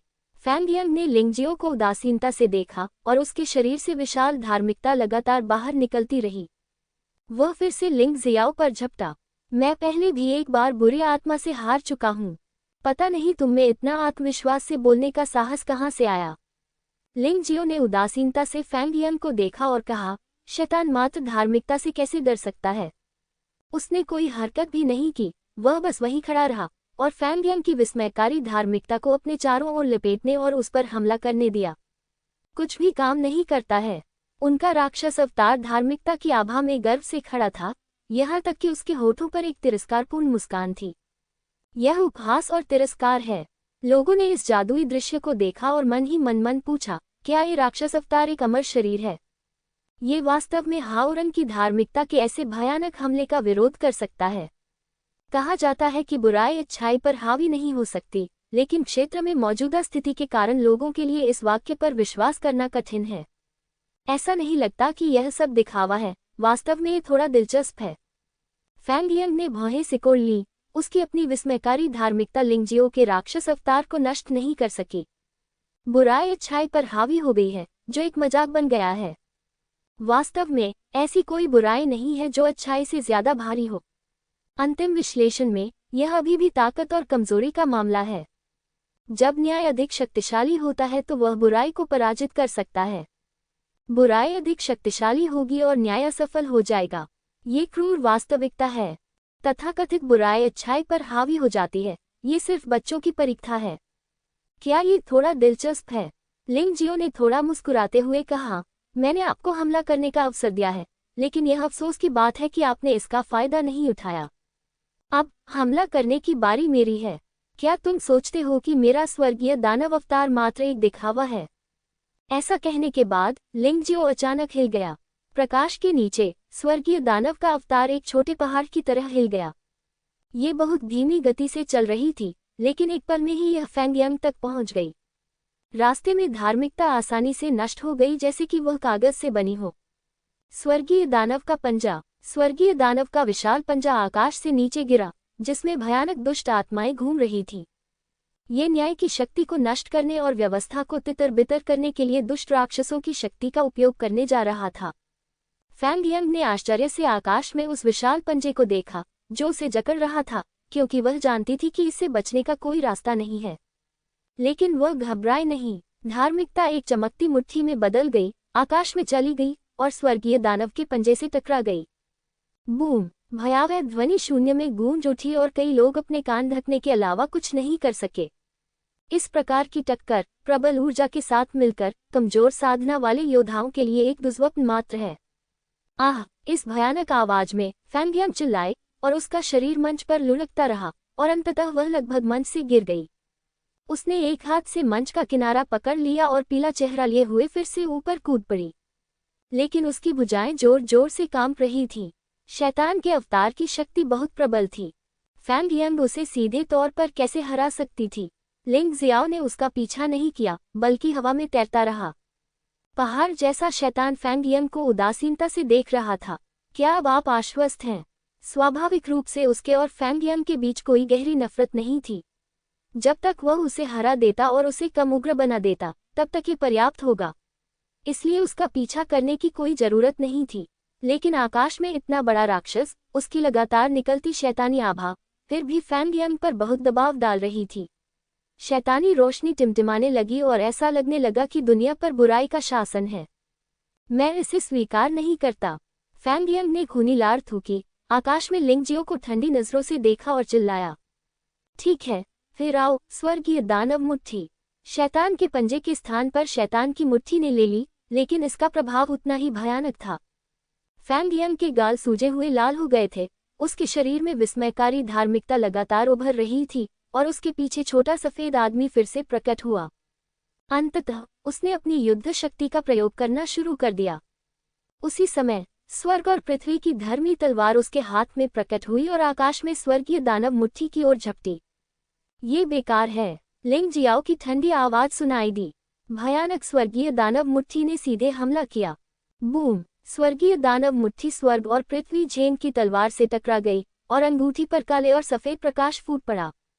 लोग ये दृश्य देखकर मुश्किल से सांस ले पा रहे थे। स्वर्ग और पृथ्वी की धर्मी तलवार जो अभी अभी संघनित हुई थी, वास्तव में इस मौके से टुकड़ों में बिखर गई। फैंग यंग को फिर से उड़ा दिया गया। लिंग जियो का सामना करते हुए वह कोई लाभ नहीं उठा सकी, जिसे स्वीकार करना उसके लिए वास्तव में कठिन था। क्या आप इसे स्वीकार करते हैं या नहीं? लिंग जियो की आवाज फिर से सुनाई दी, तुमने मुझे नीचा देखा, लेकिन अब मैं तुम्हें दबा रहा हूँ। ये भावना असहज होनी चाहिए, लेकिन अगर यह असहज है, तो ये तुम्हारे जीवन को खोने से बेहतर है। मैं तुम्हें मारना नहीं चाहता, बस एक जीत ही काफी है। मैंने कहा, मेरा एकमात्र प्रतिद्वंद्वी म्यू वानशुंग है। वैसे उसका नाम अब फैंग फेई है। ये सुनकर लोगों को अचानक पता चला कि लिंग जियो ने लेई लाई का सामना करते समय क्या कहा था। क्या ये संभव है कि इस बच्चे को पहले ही पता चल गया था कि म्यू वानशुंग के साथ कुछ गड़बड़ है? क्या ये दृष्टिकोण बहुत ही क्रूर नहीं है? मैं इसे स्वीकार नहीं करता। फैंग यंग ने लगभग उन्मादपूर्ण दहाड़ लगाई। यदि वह तियानहाई टायरनी से हार भी जाती, तो भी वह इसे स्वीकार कर सकती थी और उसे नहीं लगता था कि इसमें कुछ भी गलत है। लेकिन लिंग जियो से पराजित होने के कारण और इतनी आसानी से पराजित होने के कारण वह खुद पर हंसेगी। उन अनगिनत जोड़ी आंखों का तो जिक्र ही क्या जो उसे घूर रही थी। वह नहीं चाहती थी कि उसका उपहास किया जाए और न ही उसके स्वामी द्वारा तिरस्कृत किया जाए। पिछले कई वर्षों से वह फैंग फेई के लिए अपने नाम से बाहरी कार्य कर रही है और उन्हें हमेशा प्रशंसा और प्रोत्साहन मिला है। वह इसे खत्म नहीं करना चाहती थी। उस पर ऐसा दाग था और उसे तियानलोंग महाद्वीप के एक मामूली योद्धा ने हरा दिया था। इससे उसकी जिंदगी वाकई मौत से भी बदतर हो गई। स्वर्ग और पृथ्वी धर्मी हैं, सूर्य, तारे, नदियां और पर्वत अंतिम निर्णय हैं। फैंग यंग ने अंततः अपनी सबसे शक्तिशाली चाल का इस्तेमाल किया। इस चाल ने एक बार तियानहाई टायरनी के शरीर को जलाकर राख कर दिया था। अगर तियानहाई टायरनी के पास टार्डिग्रेड आत्मा जितनी शक्तिशाली मार्शल आत्मा नहीं होती, तो वह अब एक लाश बन चुका होता। लोग घबराहट से ये दृश्य देख रहे थे और सोच रहे थे कि लिंग जियाओ इस शक्तिशाली प्रहार का विरोध करने के लिए कौन सी विधि का उपयोग करेगा। लिंग जियाओ की गतिशीलता कौशल उत्कृष्ट है, इसलिए उसे इससे बचने में सक्षम होना चाहिए। हाँ, मैं भी ऐसा ही सोचता हूँ। ज्यादातर लोगों का यही ख्याल था। पिछली लड़ाई में लिंग जियाओ के शरीर के कौशल बहुत मजबूत और बहुत तेज थे। अगर वह इस समय चकमा देना चाहे, तो कोई समस्या नहीं होनी चाहिए। अंतिम निर्णय का व्यास 10 मीटर से अधिक है, लेकिन इस क्षेत्र का क्षेत्रफल हजारों वर्ग मीटर है। यदि लिंग जियो वास्तव में छिपना चाहता है तो वास्तव में बचना संभव है। मैं तुम्हें भागने का कोई मौका नहीं दूंगा। हालांकि ऐसा लग रहा था कि फैंग यंग ने इस पर विचार किया था और स्टोरेज रिंग से कुछ निकाला और उसे बाहर फेंक दिया। आप अकेले नहीं हैं जिनके पास संरचना पत्थर 8 दरवाजे वाला सुनहरा ताला संरचना है। निर्माण पत्थर हवा में चमकती रोशनी के साथ खिल उठा। फिर 8 दरवाजों वाली सुनहरी लॉक संरचना को रिंग पर छोड़ा गया। लिंग जियाओ के लिए चकमा देने के लिए बची जगह अचानक कम होती गई। वह 10 वर्ग मीटर से ज्यादा के क्षेत्र तक सीमित हो गया और बिल्कुल भी चकमा नहीं दे सकता था। ये वास्तव में अनावश्यक है। तुम्हें किसने बताया कि मैं तुमसे बचना चाहता था? लिंग जियाओ ने आसमान की ओर देखा। उसके हाथों में बड़ी मात्रा में राक्षसी ऊर्जा संघनित हो गई थी और एक शंकु के आकार की वस्तु धीरे धीरे आकार लेने लगी। स्वर्गीय दानव छाया शंकु को छोड़ने के लिए दानव के अवतार के शरीर का उपयोग करना, ये स्वाभाविक रूप से दानव के अवतार की भयानक शक्ति से मेल खाता है। राक्षसी ऊर्जा द्वारा संघनित छाया शंकु बहुत बड़ा है। एक विशाल ड्रिल की तरह यह अत्यंत तीव्र गति से आकाश में उड़ता है। अंतिम फैसले से टकराना। इस बार अंततः अंतिम फैसला हुआ और राक्षसी छाया शंकु को टुकड़ों में तोड़ दिया गया। प्रकाश की भयावह किरण अभी भी लिंग जियो के शरीर पर पड़ रही थी। उद्धरण चिन्ह, विस्मयादिबोधक चिन्ह, उद्धरण चिन्ह। राक्षस के अवतार ने एक भयंकर ध्वनि की, मानो वो टुकड़े टुकड़े हो जाएगा। हा हा हा हा हा हा, तुमने देखा लिंग जियाओ, तो क्या हुआ अगर वह शैतान का अवतार है? भले ही वह असली शैतान हो, मैं उसे तुम्हारे लिए मार डालूंगा। ये सुंदर ध्वनि सुनकर फैंग यंग पागलों की तरह हंसने लगी, मानो जीत सामने हो। उनका दृढ़तापूर्वक कहना सचमुच सही था। उनका अंतिम निर्णय सचमुच सबसे सशक्त है। तुम्हारे पास टार्डिग्रेड स्पिरिट नहीं है। मुझे देखना है कि तुम कैसे जीवित रहते हो। क्या तुम्हें बहुत गर्व है? लिंग जियो की ठंडी आवाज प्रकाश की चमकदार किरण से आई। मैंने काले जादू वाले हाथ को लहराते देखा और सफेद रोशनी अचानक गायब हो गई। वह विशालकाय राक्षस सभी जीवों को अतुलनीय उदासीनता से देखता था। शरीर पर कुछ को छोड़कर ये राक्षस अवतार मूलतः बरकरार था। वह कैसे संभव है? फैंग यंग की आंखें पूरी तरह जम गईं। उसे विश्वास नहीं हुआ कि लिंग जियो की रक्षा तियानहाई टायरनी से अधिक मजबूत थी। तियानहाई तानाशाह का शरीर उसके द्वारा झुलस गया था, लेकिन लिंग जियो के अवतार पर केवल कुछ थी। ऐसा हो ही नहीं सकता, असंभव। हैरान हो गए न? मैंने पहले भी कहा है कि तुम्हारी तथाकथित परम शक्ति मेरे सामने कहने लायक नहीं है। तियानहाई अत्याचार। ऐसा लगता है कि आपकी नज़र में वह बहुत शक्तिशाली है, लेकिन मेरी नज़र में वह वास्तव में कुछ भी नहीं है। ये हास्यास्पद है कि अपनी शक्ति के बावजूद भी आप उसे कोयले में उड़ा सकते हैं। लिंग जियाओ की आवाज़ ठंडी और क्रूर थी। हालांकि वे सभी बहुत ही साधारण शब्द थे, लेकिन फैंग यंग के लिए झटका बहुत गंभीर था। मैं आपसे आखिरी बार पूछूंगा, क्या आप आश्वस्त हैं? लिंग जियो ने गंभीरता से पूछा। नहीं, मैं इसे स्वीकार नहीं करता। तुम अपने आप को क्या समझते हो? तुम मुझे क्यों हराते हो? फैंग यंग ने फिर भी हार मानने से इनकार कर दिया, क्योंकि लिंग जियो ने लगातार उसके हमलों को रोका, लेकिन उसने उसे ज्यादा नुकसान नहीं पहुंचाया। उसे विश्वास नहीं था कि लिंग जियो उसका कुछ भी बिगाड़ सकता है। ठीक है, चूंकि तुम नरक में जाना चाहते हो, तो मैं तुम्हें दिखाऊंगा कि असली शैतान क्या है। तुम्हें इसका पछतावा जरूर होगा। चांदी की जादुई पुतलियां एक अजीब रोशनी से चमक रही थीं। राक्षस यातना गृह। दानव अवतार के मुंह से एक ठंडी आवाज आई और फिर लिंग जियो का परिवेश तलवारों और आग के समुद्र में बदल गया। भयानक मैग्मा लगातार बाहर निकल रहा है, मानो वह वास्तविक हो। आप जानते हैं, रहस्यमय दुनिया के बाहर ब्रह्मांड में वास्तव में एक राक्षस दुनिया भी है। दानव दुनिया को दानव देवता द्वारा नियंत्रित किया जाता है और उसके अधीन 5 सम्राट और दानव राजा होते हैं। पूर्व से दानव राजा किंडी स्वर्गीय राक्षसों को नियंत्रित करता है, बादलों और बारिश को बदलता है और प्राकृतिक आपदाओं को नियंत्रित करता है। वह लगभग सर्वशक्तिमान है और हर बार जब वह लोगों की ऊर्जा का उपभोग करता है, तो वे लोगों को खुश और क्रोधित महसूस कराते हैं। दक्षिण के लाल सम्राट दानव राजा पृथ्वी दानव को नियंत्रित करते हैं, आकाश को उठाने की शक्ति और पहाड़ों को पलटने की शक्ति के साथ। हर बार जब वह लोगों के दिलों को खा जाता है, तो वे पागल हो जाते हैं। पश्चिम का श्वेत सम्राट दानव राजा वह दानव है जो सोने और पत्थर के पहाड़ों और नदियों पर शासन करता है। वह पहाड़ों को तोड़ सकता है और चट्टानों को पीछे मोड़ सकता है। हर बार जब वह लोगों की फेफड़ों की ऊर्जा का उपभोग करता है तो वह लोगों को लालची बनाता है। उत्तर का काला सम्राट दानव राजा, वह दानव जो महासागरों और नदियों पर शासन करता है, क्रूर और बदसूरत है और मारना पसंद करता है। हर बार जब वह लोगों की किडनी ऊर्जा का उपभोग करता है तो वह लोगों को और अधिक चाहता है। केंद्र में राक्षस राजा हुआंगी सभी दिशाओं से राक्षसों का प्रभारी है और राक्षसों को नियंत्रित करने में सबसे अच्छा है। वह लोगों के गुस्से को खा जाता है और उन्हें लालची और बीमारियों से ग्रस्त बनाता है। उद्धरण चिन्ह 5 सम्राट दानव राजाओं के बारे में जानकारी के संबंध में लिंग जियो ने इसे रात्रि दानव राजा की मुहरबन स्मृति से प्राप्त किया।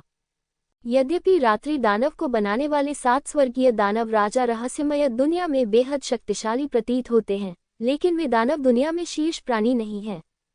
इन 7 स्वर्गीय दानव राजाओं को राक्षसों के 5 सम्राटों में से किंडी दानव राजा द्वारा नियंत्रित किया जाता है। बेशक इससे कोई फर्क नहीं पड़ता। महत्वपूर्ण बात कि लिंग जियो ने वास्तव में 5 सम्राट दानव राजाओं की जानकारी, रात्रि दानव राजा की स्मृति और प्राचीन स्वर्गीय दानव राजा की लड़ाई के इरादे के आधार पर लड़ने का एक नया तरीका समझा। राक्षस के अवतार के लिए अधिक उपयुक्त एक लड़ाई शैली। ये शैतान का पापमोचन है। दानवों का द्वार खुल गया। राक्षस, दानव और सांप एक के बाद एक प्रकट हुए और लिंग जियो के चारों ओर अनगिनत अजीब छायाएं टिमटिमाने लगीं। तुम भूत बनने का नाटक करते हो, क्या तुम्हें लगता है कि मैं तुमसे डर जाऊंगा? फैंग यंग घृणा से भरी हुई थी। उसे विश्वास नहीं था कि लिंग जियाओ कोई असली दानव यातना गृह खोल सकता है। ये सिर्फ एक भ्रम होगा जिसका इस्तेमाल उसे भ्रमित करने और डराने के लिए किया गया था। मारना। लिंग जियो गुस्से से दहाड़ा और एक विशाल बैल राक्षस ने अपनी कुल्हाड़ी फैंग यंग की ओर घुमाई। पहले तो फैंग यंग ने ध्यान नहीं दिया और केवल तलवार से वार किया। तलवार की ऊर्जा का उपयोग करके इस शून्यता के प्रेत को नष्ट करने की कोशिश की। हालांकि उसे इस बात से डर लगा कि तलवार की ऊर्जा वास्तव में बैल राक्षस की विशाल कुल्हाड़ी द्वारा अवरुद्ध हो गई थी और गायब हो गई थी। क्या हो रहा है? क्या ये सच है? फैंग यंग चौंक गई और इस समय बैल राक्षस की कुल्हाड़ी पहले ही उस पर वार कर चुकी थी। बैल राक्षस 5 मीटर लंबा था। उसने उसे एक बड़ी कुल्हाड़ी से काट डाला और अचानक उसके चारों ओर तेज हवा चलने लगी। दृश्य बहुत अजीब था। हाओरन धर्मी है, मेरे लिए दुष्ट राक्षसों और विधर्मियों को मार डालो। फैंग यंग गुस्से से चिल्लाए और अपने हाथ में मौजूद स्वर्ग और पृथ्वी की धार्मिक तलवार निकाल ली। काटना। रिंग के ऊपर से एक तीखी आवाज आए और बैल राक्षस का शरीर पीछे की ओर झुक गया, मानो वह गिरने वाला हो। लेकिन फैंग यंग को इतनी जोर से चोट लगी कि वह लगभग जमीन पर गिर गई। वह ये जानकर भयभीत हो गई कि यह भूतिया दिखने वाली चीज वास्तव में इतने भयानक हमले कर सकती है। ये बहुत भयानक था। क्या बैल राक्षस तुम्हें इतना आश्चर्यचकित करता है? फिर तुम्हारे पास बचने का और क्या रास्ता है? लिंग जियो ने व्यंग्य किया और अपनी अजीब 3 पत्ती वाली जादुई पुतलियों को घुमाया। 3 पत्ती वाली जादुई पुतली ही राक्षस शोधन की उसकी क्षमता की कुंजी है। अन्य दुनियाओं के साथ संवाद करने के लिए, हालांकि वह अपनी वर्तमान क्षमता के साथ इन राक्षसों को सीधे नहीं बुला सकता है, वह उन्हें बुरी आत्मा के साथ संघनित कर सकता है। ये दानव पार्गेट्री की सुंदरता है। प्रत्येक राक्षस वास्तव में एक शक्तिशाली मार्शल आत्मा के बराबर है। मार्शल स्पिरिट्स योद्धाओं को लड़ने में मदद कर सकती है। शैतान बच्चा आ रहा है। ऐसा कहने के बाद 1 दर्जन छोटे लाल राक्षस, जो केवल 1 मीटर लंबे थे, राक्षस पाश से बाहर कूद पड़े। यद्यपि ये छोटे राक्षस बैल राक्षसों की तरह शक्तिशाली नहीं हैं, फिर भी संख्या में वे अधिक हैं। बाहर आने के बाद उन्होंने अपने मुंह खोले और लावा जैसी लपटें उगलते हुए लगातार फैंग यंग की ओर विस्फोट किया। क्या ये संघनित दुष्ट आत्मा द्वारा निर्मित एक मार्शल आत्मा है? फैंग यंग भी एक जानकार व्यक्ति है। हालांकि जब उसने ये दृश्य देखा तो वह बहुत डर गई थी, लेकिन वह स्पष्ट रूप से महसूस कर सकती थी कि इन राक्षसों के खिलाफ लड़ते समय वे मार्शल आत्माओं के समान थे। धार्मिक ऊर्जा आकार लेती है और न्याय स्वर्ग से आता है। फैंग यंग भयभीत थी, लेकिन फैंग कुन फिलहाल परेशान नहीं था। उसकी धार्मिकता वास्तव में उसके अवतारों की एक श्रृंखला में बदल गई और फिर उन्होंने क्रमशः राक्षस शिशु और बैल राक्षस को मार डाला। क्या तुम अब भी विरोध करना चाहते हो? जिस क्षण मैं दानव यातनागृह को छोड़ दूंगा, तुम्हारे पास वापस लौटने का कोई मौका नहीं रहेगा। डेथ नाइट, मुझे मार दो। लिंग जियो की दहाड़ के बाद दानव यातनागृह से अचानक एक अजीब सी हिनहिनाहट जैसी आवाज आई। तभी एक अजीब बैंगनी आग के साथ एक युद्ध घोड़ा सर पर दौड़ा, जिसके ऊपर एक योद्धा सवार था। शूरवीर ने काला कवच पहना हुआ था, उसकी आंखों से एक अजीब बैंगनी रोशनी निकल रही थी और वह अपने हाथ में एक चौड़ी काली विशाल तलवार पकड़े हुए था और वह सीधे फैंगयांग को मार रहा था।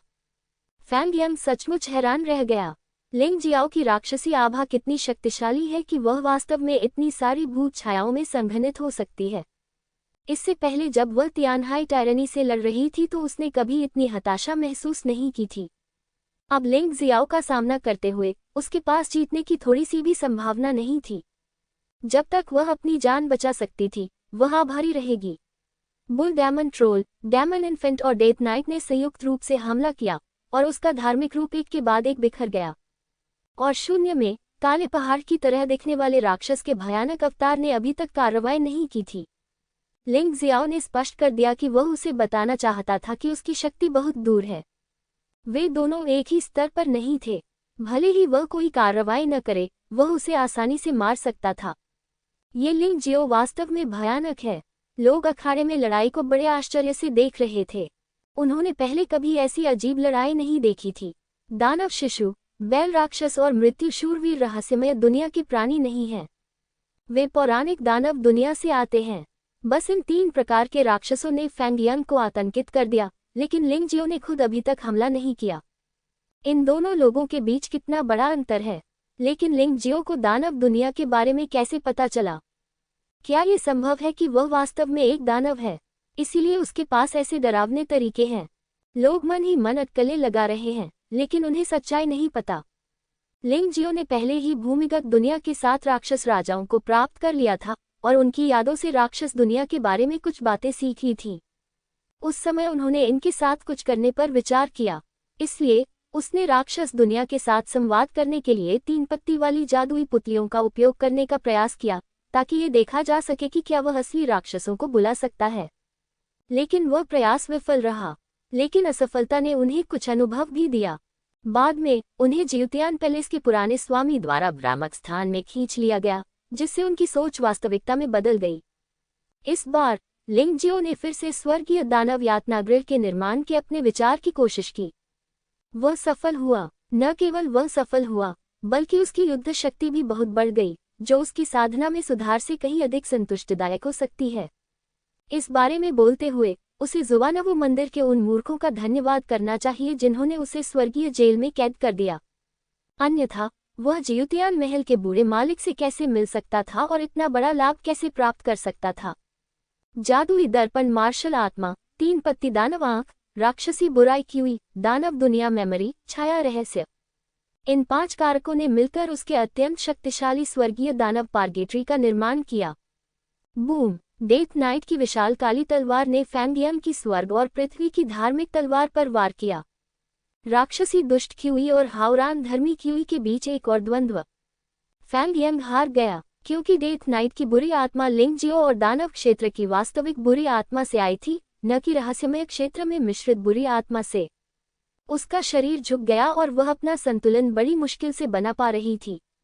इस समय 1 दर्जन से अधिक लावा के आग के गोले उस पर फट पड़े। फैंगयांग ने जल्दबाजी में चकमा दिया और ये दृश्य थोड़ी देर के लिए बहुत शर्मनाक था, लेकिन फिर भी उसे कई बार फटकारा गया। लिंग जियो ने ये सब ठंडे मन से देखा और उसने पहले से ही ऐसे अंत की उम्मीद कर ली थी। बूम! अंततः फैंगयांग को बैलदानव विशाल ने कुल्हाड़ी से जोरदार प्रहार किया और उसके मुंह से खून निकलने लगा और उसका शरीर गिरे हुए पत्ते की तरह उड़ गया।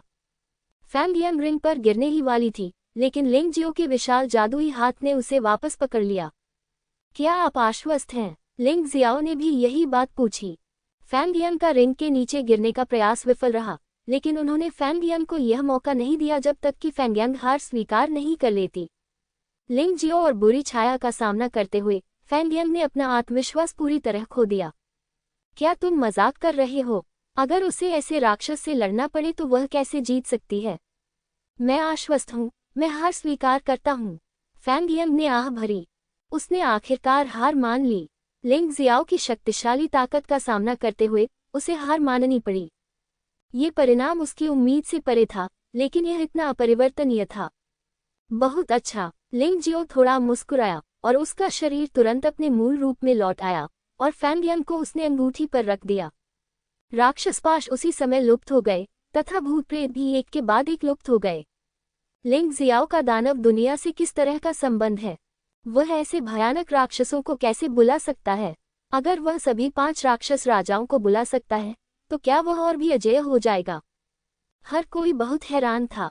उन्होंने कई लड़ाइयां लड़ी थी और कई शीर्ष प्रतिभाशाली लोगों को मार डाला और हराया था, लेकिन अब तक लिंग जियो का हमला करने का तरीका वैसा नहीं था। यह आदमी कितना शक्तिशाली है।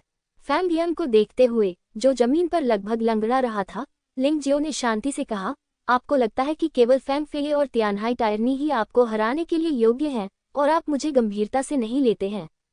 क्या आप अब भी ऐसा ही सोचते हैं? मैं आपको स्पष्ट रूप से बता सकता हूं कि मैं जल्द ही तियानहाई टायरेनी को हरा दूंगा, जिसकी आप इतनी प्रशंसा करते हैं। और आपके गुरु फैंग फेई, वे सभी व्हाइट टाइगर सोसाइटी के शीर्ष तक पहुंचने के लिए मेरे लिए कदम बनेंगे। तुम्हें वास्तव में इतना निराश होने की कोई आवश्यकता नहीं है, क्योंकि तुम अकेले नहीं होगे जो मुझसे हारते हो। सच कहूं तो मुझे शुरू से ही तुम्हारी कोई परवाह नहीं थी। लिंग जियो की आवाज फैंग यंग को सांत्वना दे रही थी, लेकिन हर शब्द फैंग यंग के शरीर में चाकू की तरह चुभ रहा था, जिससे उसका दिल खून से लथपथ हो रहा था। फैंग यंग, नीचे आओ। तुम्हें उसकी बातों पर ज्यादा ध्यान देने की जरूरत नहीं है। मैं उसे हराने में तुम्हारी मदद करूंगी। फैंग फेई ने फैंग यंग को हल्के से देखा और कहा, मेरी नौकरानी, आप हार के कारण आत्मविश्वास नहीं खोएंगे। भले ही आप आज उनके प्रतिद्वंद्वी नहीं हैं, फिर भी आपके पास भविष्य में अवसर होंगे। आपके संसाधन उनके मुकाबले तुलनीय नहीं हैं। हाँ। फैंग यंग अपनी सीट पर वापस आ गई और अपनी चोटों को ठीक करने के लिए अपने पैरों को क्रॉस करके बैठने लगी। हालांकि वह एक के बाद एक तियानहाई टायरनी और लिंग जियाओ से हार गई, लेकिन अभी भी उसकी ताकत पर कोई संदेह नहीं है। वह निश्चित रूप से शीर्ष 4 में से एक होगी, इसमें कोई संदेह नहीं है। लिंग जियाओ ने और कुछ नहीं कहा। जब तक वह फैंग फेई और तियानहाई टायरनी को हरा नहीं देता, भले ही लोग उसे ऊंची नज़र से देखें, वे अंततः यही सोचेंगे कि वह केवल तीसरे स्थान पर है। सौभाग्य से इन दोनों व्यक्तियों के साथ उसकी लड़ाई जल्द ही शुरू हो सकती है। अब शीर्ष 4 का क्रम बदल दिया गया है। तियानहाई बटू, फैंग फे, लिंग शियाओ और फैंग यंग। लिंग जियाओ और फैंग यंग के बीच लड़ाई के बाद लिंग मेई ने जुई लिंगलोंग को चुनौती दी और दोनों के बीच मुकाबला बराबरी पर समाप्त हुआ। ये देखा जा सकता है कि हर लड़ाई के बाद लिंग मेई की ताकत में हमेशा सुधार होगा। ऐसा इसलिए है क्योंकि उसे ब्लैक फैदर किंग की विरासत में मिली है और वह अभी भी उससे परिचित हो रही है और उसका अन्वेषण कर रही है। वह हर लड़ाई से कुछ न कुछ हासिल करती है। बेशक दर्शकों को इस लड़ाई की बिल्कुल भी परवाह नहीं थी। उन्हें जो परवाह थी वह थी फैंग फेये और तियानहाई टायरनी के बीच की लड़ाई। ये लड़ाई का पूर्ण केंद्र है और इसे व्हाइट टाइगर क्लब की शीर्ष लड़ाई भी माना जाता है। जो भी जीतेगा वह व्हाइट टाइगर क्लब का अंतिम विजेता होगा। भले ही इन दोनों लोगों के बीच लड़ाई के बाद रैंकिंग की लड़ाई खत्म नहीं हुई थी, लेकिन लिंग जियो सहित उनके विरोधियों को पूरी तरह से नजरअंदाज कर दिया गया था। फैंग फेये, अब समय आ गया है कि हम अपनी क्षमता का प्रदर्शन करें। तियानहाई टायरानी ने रिंग में कदम रखा और हालांकि उसकी आवाज ऊंची नहीं थी, फिर भी उसने एक ऐसा उत्साहपूर्ण उन्माद पैदा कर दिया जो एक तूफानी लहर की तरह था। सभी दर्शकों के लिए ये लड़ाई आगे आने वाली निर्णायक लड़ाई के बराबर है। वे पहले भी निराश हो चुके थे जब फैंग फे, फैंग यंग के रूप में प्रच्छन्न होकर तियानहाई टायरनी से हार गए थे, जिससे वे बहुत दुखी हुए थे। लेकिन अब वे अंततः इस लड़ाई का आनंद ले सकेंगे। ये फैंग फेई और तियानहाई टायरानी के बीच असली लड़ाई है। तियानहाई टायरानी, तियानहाई साम्राज्य के महामहिम क्राउन प्रिंस, 2 अद्वितीय गौरवों में से एक के रूप में जाने जाते हैं। चाहे युद्ध के मैदान पर हो या विभिन्न प्रतियोगिताओं में, वह हमेशा शीर्ष 2 लोगों में से एक रहे हैं। झेंगई संप्रदाय के पहले बेटे फैंग फेई भी दुनिया के 2 सबसे शक्तिशाली लोगों में से एक हैं। अनगिनत लोग मानते हैं कि वह व्हाइट टाइगर गैदरिंग में नंबर 1 है। हो सकता है कि तियानहाई टायरानी उसके जितना अच्छा न हो। अब जब ये दोनों लोग आखिरकार मिल गए हैं, तो उनके पास बड़ी संख्या में प्रशंसक हैं। इसके अलावा वे दोनों व्हाइट टाइगर महाद्वीप में शीर्ष प्रतिभाशाली हैं। स्वाभाविक रूप से लोगों के लिए इसे स्वीकार करना आसान है, लिंग जियो को पहला स्थान मिलने से। इसमें कोई संदेह नहीं है कि ये दोनों सबसे मजबूत प्रतिभाशाली हैं। ये बात सत्य है चाहे वह व्हाइट टाइगर महाद्वीप हो या ड्रैगन फीनिक्स महाद्वीप। लगभग हर कोई यही सोचता है। इस तरह के विचार के साथ आप उत्साहित कैसे नहीं हो सकते? कई लोगों ने इससे पहले लिंग मेई की लड़ाई का लाभ उठाने के लिए एक विशेष यात्रा भी की, बस लड़ाई देखने के लिए समय निकालने के लिए। हालांकि यह लिंग मेई और जुई लिंगलोन के लिए थोड़ा अपमानजनक था, लेकिन तो क्या हुआ, आखिरकार तियानहाई टायरानी और फैंग फेई के बीच ये लड़ाई वही थी जिसका वे इंतजार कर रहे थे। फैंग फेई ने चेहरे पर एक शांत मुस्कान के साथ धीरे धीरे रिंग में कदम रखा। जिस तरह तियानहाई टायरानी ने हमेशा उसे अपना अंतिम प्रतिद्वंद्वी माना है, उसी तरह वह भी तियानहाई टायरानी को अपना एकमात्र प्रतिद्वंद्वी मानती है। अन्य केवल पन्नी के रूप में काम कर सकते हैं। अगर मैं तुम्हें हरा देता हूं, तो मैं पहले 3 भूमियों में सबसे मजबूत प्रतिभाशाली व्यक्ति बन जाऊंगा और white tiger wind and cloud club का अंतिम चैंपियन बन जाऊंगा। मुझे उम्मीद नहीं थी कि हमारे बीच इतनी जल्दी मुकाबला होगा। मैं बहुत उत्साहित हूँ। तियानहाई बटू ने फैंग फेई को देखा और उसकी अभिव्यक्ति वास्तव में बहुत उत्साहित थी। ऐसा लग रहा था कि वह सिर्फ बात नहीं कर रहा था। हालांकि उसने लिंग जियाओ और फैंग यंग के बीच की लड़ाई देखी थी, लेकिन उसने इसे बिल्कुल भी गंभीरता से नहीं लिया। ये दिखाने के लिए पर्याप्त था कि उसके पास छिपी हुई ताकत होनी चाहिए और उसने फैंग यंग से निपटने के लिए अपनी पूरी ताकत का इस्तेमाल नहीं किया। फैंग फेई ने भी तियानहाई बटू को देखा और मुस्कुराते हुए कहा, मुझे खेद है महामहिम तियानहाई साम्राज्य के युवराज, चूंकि मेरी पहचान उजागर हो गई है, इसलिए मैं निश्चित रूप से प्रथम स्थान लूंगा। तुम अभी भी काफी अच्छे नहीं हो। उसकी मुस्कान बहुत उदासीन थी, तियानहाई बटू की उत्तेजना और उत्साह के बिना। मुझे नहीं पता कि वह बहुत आश्वस्त थी या उसने तियानहाई बटू को गंभीरता से नहीं लिया। बकवास मत करो, चलो लड़ाई शुरू करें। राक्षसी ऊर्जा का एक उभार आया और नाचने लगा, जैसे कोई राक्षसी ड्रैगन आकाश में मंडरा रहा हो।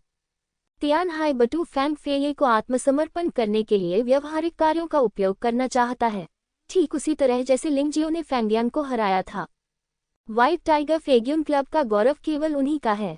बेशक, मैं बकवास बातें नहीं करना चाहता।